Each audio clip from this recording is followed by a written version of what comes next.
Après le coup d'État militaire qui a renversé le président Ibrahim Boubacar Keïta sans violence ce mardi, l'ancien président du Haut Conseil islamique du Mali, non moins autorité morale du mouvement contestataire, l'imam Mahmoud Dicko, s'est prononcé au micro de notre correspondant à Bamako. Dans une interview exclusive, l'imam a affirmé que la stabilité du Mali représente une priorité, je cite, « C'est notre engagement pour la stabilité du Mali qui nous motive vraiment dans notre combat.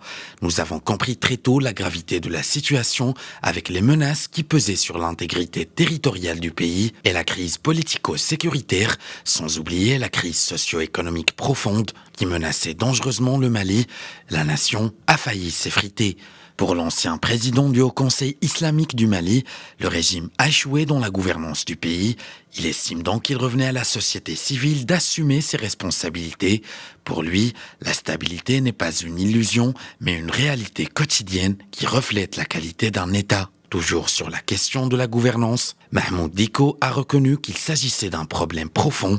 L'imam se dit profondément dévoué à cette autre cause qui exige plus que des mesures superficielles qui ne tiennent pas compte des véritables problèmes qui minent le pays. L'amélioration de la gouvernance constitue pour le M5 et ses leaders la clé de voûte et la mère de toutes les batailles. Mahmoud Dicko assure que le respect de la Constitution de 1992 s'est toujours imposé en tête des priorités du mouvement de contestation malien. Il assure à ce titre que durant les dernières années, le gouvernement a bafoué la loi fondamentale sur une base quotidienne. Le soulèvement populaire de ces derniers mois avait donc pour objectif de barrer la route aux fossoyeurs de la Constitution. Et pour répondre à ceux qui l'accusent de vouloir instaurer un État théocratique irrespectueux des droits humains et surtout ceux des femmes, l'imam n'hésite pas à rappeler ses origines de Tombouctou, trait d'union historique entre le Maghreb el-Aqsa musulman et l'Afrique de l'Ouest, lieu de pratique d'un islam modéré de tolérance et de vivre ensemble. Concernant ses ambitions politiques, l'imam Dicko martèle qu'il ne brigue pas le pouvoir.